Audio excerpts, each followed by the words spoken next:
संस्था की सहयोग करता है।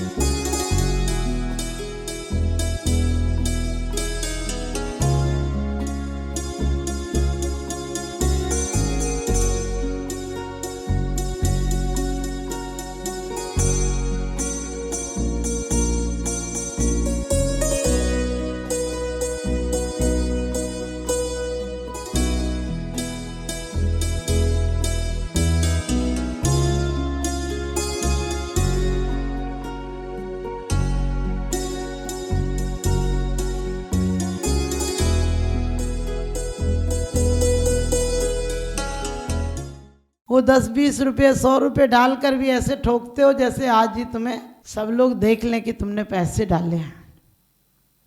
पैसे मत डालो, अपने आप को डालो, क्योंकि धर्म ये कहता है स्वयं में आ जाओ। धर्म में कोई क्रियाएं नहीं हैं। लोग कहते कर्तव्य, मैंने कि कर्तव्य में तो जिम्मेदारी होती है। जहाँ प्रेम और लगन हो वहाँ अपने आप कार्य हो जाते हैं, करना नहीं पड़ती है। आप अपनी पत्नी से कहते हैं क्या कि मेरा कर्तव्य तुझे पालूं, आप आनंद मनाते हैं। आप अपने माँ बाप से कहते हैं मेरा कर्तव्य है आपको पालना है। कर्तव्य होगा वहाँ जिम्मेदारी होगी, वहाँ लगेगा कब छूटूं, कई बोझ है इससे निपटना है इसलिए निभाना है। लेकिन जहाँ प्रेम होता है, जहाँ लगन होती है, वहाँ करके सुख मिलता है, वहाँ करके आनंद मिलता है। तुम पूजन भक्ति जैसों के लिए आपने देखा जितनी नीतियाँ बनती हैं, आज यदि आदमी अपने धर्म में आ जाए, अपने आप में आ जाए, तो सारी नीतियाँ, सारे कोर्ट बंद हो जाएंगे, सारे पुलिस वालों का इतना खर्चा हो रहा है शासन का, किस बात पे? सब नीतियाँ बन रही हैं और नीतियाँ वाले रास्ता निकाल लेते हैं। जितने चाहे टैक्स लगा दो, वो टैक्स वाले अपना और रास्ता निकाल लेते, नए नए सीए वकीलों से बात करके, क्योंकि छोटा चोर पकड़ा जाता है, बड़ा चोर पकड़ना नहीं जाता है। बड़ा चोर अपने रास्ते निकाल लेता है। आपने देखा होगा बड़े बड़े नेता करोड़ों अरबों रुपए का घोटाला कर देते हैं, इन्हें कोई चोर नहीं कहता, इन्हें सिर्फ घोटाला ही कहता है। और छोटा सा आदमी एक जूते चुरा ले तुम उसे चोर कहते हो। इनके सम्मान करते हो, इन्हें बुलाते हो, क्योंकि इन्होंने ज़्यादा खाया है। थोड़े से खाने वाले को तुम अपमान करते हो, तुम उनसे चोर कहते हो, तुमने अपने आप से चोरी की है। आचार्य कहते हैं जीवादि प्रयोजन भूत तत्व सर देते न माही विपर्यत। जीवादि, जीव को जीव जानो, अजीब को अजीब जानो, आश्रम बंद संबर निर्जरा को जानो कि इनका क्या स्वभाव है। आप पढ़ लेते हो कि बंद दुख का कारण है। सुबसु बंद के फल मजार रति अरति करे निज पद विसार। क्या तुम विसार नहीं रहे हो? जरा सा पैसा हो जाए, संपत्ति हो जाए तो तुम फूल के गुप्पा हो जाते हो, लेकिन ये नहीं सोचते हो कि ये गुब्बारा है, ये बैलून है, ऊपर जाकर फट जाएगा। जितने ऊपर जाएगा उतने जल्दी फट जाएगा।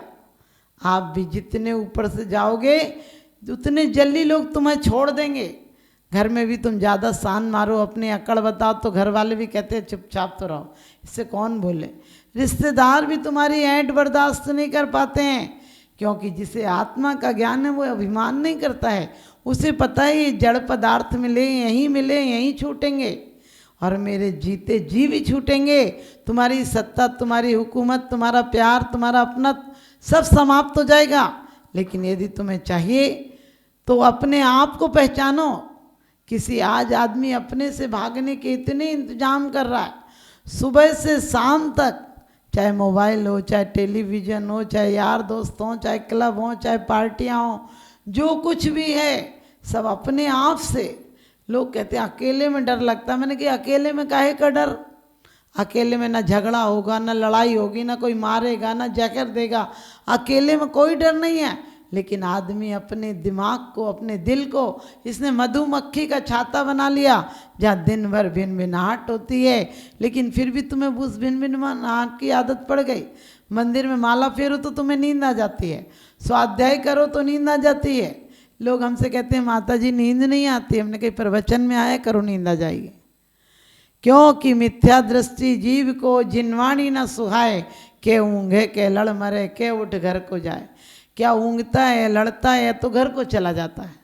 आपने देखा होगा धर्मात्माओं के पास आदमी का मन नहीं लगता है, धर्म में ऊब आती है, दोष पेज पढ़ ले तो बोले क्या करेंगे, कहीं स्वाध्याय हो रही है, मुनियों के दर्शन होंगे, गिरगिट की तरह गर्दन हिलाएगा, नमस्कार करेगा और अपना रास्ता निकाल लेगा। और कोई चोरी व्यभिचारी की बात हो तो बोले और क्या हुआ था बताओ ना। एक महिला आई, बोली माता जी हमें कुछ याद नहीं होता है। हमने कि कुछ याद नहीं, बोले कुछ भी याद नहीं है, आपकी सौगंध। मैंने कि आपकी सौगंध क्यों, मेरी सौगंध क्यों खा रही हो? बोले आपके आगे पीछे कोई नहीं। आप समझ गए, लोग भगवान की कसम खाते हैं, भगवान तो मरेंगे नहीं। साधु की कसम खाते हैं, बोले साधु तो क्या है, साधु मर भी जाए तो क्या है। आप अपने आप से पूछो कि आपको क्या कुछ याद नहीं रहता है? अरे दिमाग में इतना कचड़ा भर रखा है कि क्या याद रहेगा तुम्हें। मैंने पूछा कितने बच्चे हैं? बोली 7 बेटे हैं। मैंने कि बहुएं कहाँ कहाँ की? उसने ऐसे बता दिया जैसे कंप्यूटर में फिट हो। तुरंत 1 सेकंड में उसने मुंह पे जबान पे रखे थे, सारे नाम बता दिए। करीब 27 पोते पोती थे, सारों के नाम बता दिए। फिर कितनों की शादी हुई, कितनों में कितना दहेज मिला था, कौन से रिश्तेदार अच्छे हैं, कौन से बुरे हैं, कब कौन सा मकान लिया गया था, कब कौन सी बीमारी हुई थी, कब कौन सी बहू बच्चे पैदा हुए थे, उसको सब कुछ याद था। मैंने कहा इतना कबाड़ पाल रखा, अब आत्मा कहाँ से दिखेगी तुझे? इतने बच्चों के नाम तुझे याद हैं, इतना परिवार झगड़ा मगड़ा सब याद है, अब आत्मा कहाँ से याद रहेगी? अरे झगड़ा करना है तो कर्मों से करो और प्रेम करना है तो अपने आत्मा से करो। हमारे आचार्यों ने चतुर कर्मों की घातीय प्रकृतियों को अपने आत्म ध्यान के द्वारा नष्ट कर दिया। तुम दुश्मनों को नष्ट कर रहे हो, अरे दुश्मनों को नष्ट मत करो, दुश्मन ना जाने कब दोस्त बन जाए। सीता रावण आदि के बारे में आप जानते हैं कि सीता और रावण आदि आपस में फिर संबंधी हो जाएंगे, सीता पुत्र हो जाएगी और इस प्रकार से आने वाले समय में रावण तीर्थंकर हो जाएंगे। किस जीव से दुश्मनी करना? किस जीव के लिए तुम्हें ऐब दिखते हैं? तुम्हें अपने बच्चों के ऐब नहीं दिखते हैं, क्योंकि तुमने कभी देखा होगा बेटी बहू में क्यों तकरार होती है? क्योंकि जहाँ प्यार होता है वहाँ बेटी का रिश्ता होता है, जहाँ दुश्मनी होती है वहाँ बहू का रिश्ता होता है। बेटी देर तक सो जाए तो भी माँ को लगता है अरे आराम कर लेने दो, कोई बात नहीं, बच्चा अपने घर तो काम करता है। लेकिन बहू ज़्यादा देर सो जाए तो बोले बस इसे तो आराम तल भी चाहिए। आप कभी उससे नहीं समझते हैं। अपना जीवन का प्रैक्टिकल देखो, जमाई चाहता है तो कहने लगे अरे मेरी बेटी के भाग्य खुल गए। जमाई है लाखों में एक है, हीरा है हीरा। और क्योंकि बेटी की एक बात नहीं जाने देता है, कुछ कहे तुरंत हाजिर हो जाता है। और वही बेटा बहू को चाहने लगे तो कीड़े लग जाते हैं। बोले जब से आई है ना जाने क्या जादू टोना करा, इसके घर में बहुत कुछ होता है ना, इसीलिए वहीं से कुछ खिला पिला दिया होगा, इसी की सुनता है, इसको ही ला कर देता है। अरे कभी सोचा करो मेरी बहू ने भी मोती दान किए होंगे जो मेरा बेटा चाहता है अपने बच्चों के दाम्पत्य जीवन सुखी करो। यदि तुमने दाम्पत्य जीवन सुखी नहीं किया तो आने वाली पीढ़ियां कलुषित होंगी और तुम्हारा ये भव नहीं कई भव तुम्हारे पाप में अशांति में चले जाएंगे। और जब परिवार में अशांति होगी तो तुम्हारा आखिरी टाइम शांति से नहीं कटेगा, क्योंकि बहू जिसे दबाया अभी बुढ़ापे में एक एक बदला ले लेगी, तब सोचो तुम्हारा क्या हाल होगा। इसलिए मैं कहती हूँ घर में प्रेम बसाओ, जहाँ प्रेम बसता है वहाँ परमात्मा बसता है। इसलिए हमारे आचार्य ने सामायिक भाव में कहा है, हमारे आचार्य ने सामायिक पाठ में कहा प्रेम भाव हो सब जीवों से, ये नहीं कहा अहंकार हो सब जीवों से।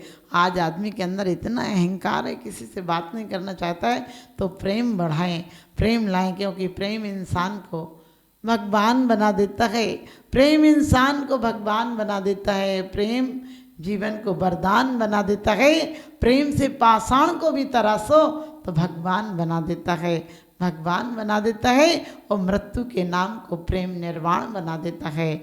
आप सबके जीवन में प्रेम हो, तकरार मत करो। किसी की बेटी आई है पीहर भूल जाए, आप लोग कभी कभी ऐसा लगता है आप लोगों को अरे इसके पीहर वाले, सोचो संबंधी हैं, आके रह जाते हैं। कभी भी किसी के साथ भी आप किसी के घर फोड़ने की सलाह मत दो, किसी के घर में झगड़ा मत कराओ, वरना तुम व्रती भी बन जाओगे तो दुर्गतियों में जाना पड़ेगा।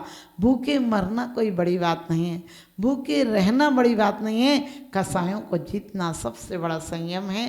तो आप कर्तव्य नहीं प्रेम बढ़ाएं, कर्तव्य में जिम्मेदारी होती है, निपटने की बात होती है। तो कई बार लोग कहते हैं कि ये बेटा है ना, तो इसके प्रति आप कहते हो कि बेटा है तो कर्तव्य मेरा नहीं। बेटी से प्रेम उमगता है तो आपके अंदर रोम रोम पुलकित हो जाता है। ऐसे हर व्यक्ति को धर्मी सौ गौ बच्छ प्रीति सम करने जो धर्म बढ़ावे। आचार्यों ने इतना ही धर्म का सूत्र दिया है कि जो हर जीव तुम्हारे संबंधी और दुश्मन रहे हैं। कुंद कुंद स्वामी तो कहते हैं भाव पौड़ में कि एक कौन सा जीव है तीन लोक में जो तुम्हारा निकट का संबंधी नहीं रहा है, तो अब तुम्हें क्या दुश्मनी करना। और कौन सा जीव ऐसा जो तुम्हारा दुश्मन नहीं हुआ है, आप किससे राग करना। तो राग और द्वेष इसको छोड़ेंगे, क्योंकि समता से कर्म की निर्जरा होती है और ममता से कर्म बनते हैं। तो आपके जीवन में सुख दुख में, बंधु मित्र में आपके समता है। ऐसे हमारा आशीर्वाद और आपका जीवन सुखी बने, यही शुभाशीष। संस्था की सहयोगकर्ता है